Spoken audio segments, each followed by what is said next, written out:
déplore l'harcèlement et l'acharnement sur Pablo Longoria.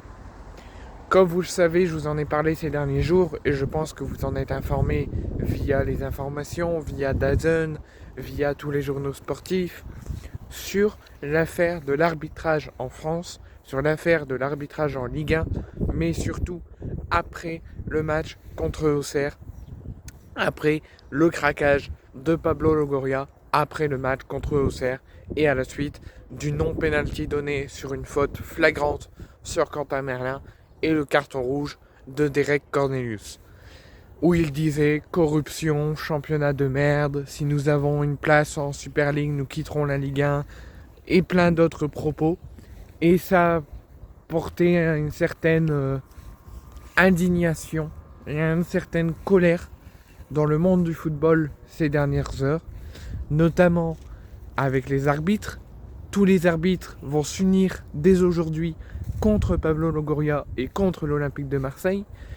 Ce n'est pas nouveau, mais on n'aurait jamais cru un acharnement aussi acharné de la part de la Ligue et de la part des arbitres envers un membre du club de l'OM et envers l'OM.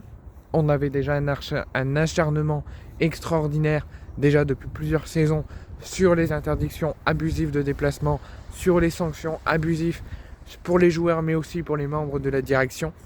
Mais on n'aurait jamais cru que tous les arbitres de Ligue 1 allaient s'unir contre l'OM dès aujourd'hui et allaient porter plainte auprès du procureur de leur région pour diffamation envers Pablo Longoria et l'Olympique de Marseille.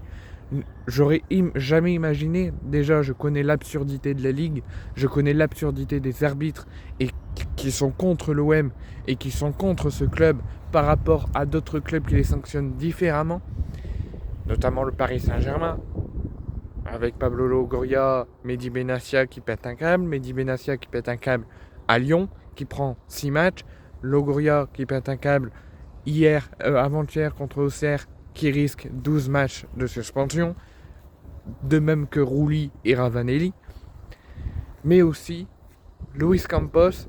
Par contre, lui, je vous donne un exemple de l'absurdité de la Ligue et de la non... qui sanctionne différemment d'un club à un autre. Luis Campos, lui, a débarqué devant Willy Delageau pour Toulouse PSG pour demander des explications assez véhémentes et n'a pris aucune sanction. Alors que Benassia, lui, a voulu défendre le club et faire respecter le club, il s'est pris 6 matchs. Il s'est pris encore 6 matchs contre Lille alors que Olivier Létang lui avait attrapé le bras de l'arbitre. Il n'a rien eu. Et là, Pablo Longoria dit les termes, parce que nous en avons marre que le championnat de France n'est pas bien sanctionné et bien arbitré, qu'il y a une différence des sanctions d'un club à un autre, et qu'on veut la même échelle des sanctions pour tout le monde, et la même équité pour le championnat français. Et comme je l'ai dit, la vérité dérange, que ce soit dans la société actuelle, ou que ce soit dans le football. Dès qu'on veut que les têtes tombent, dès qu'on veut dire les 4 vérités, la vérité dérange. Quoi qu'il en soit, je soutiendrai l'Olympique de Marseille jusqu'au bout. Et je soutiendrai les joueurs concernés et les membres du club concernés par cette absurdité, cet acharnement de la Ligue. Et j'espère que tout se résolvera vite et que toute cette connerie humaine va s'arrêter.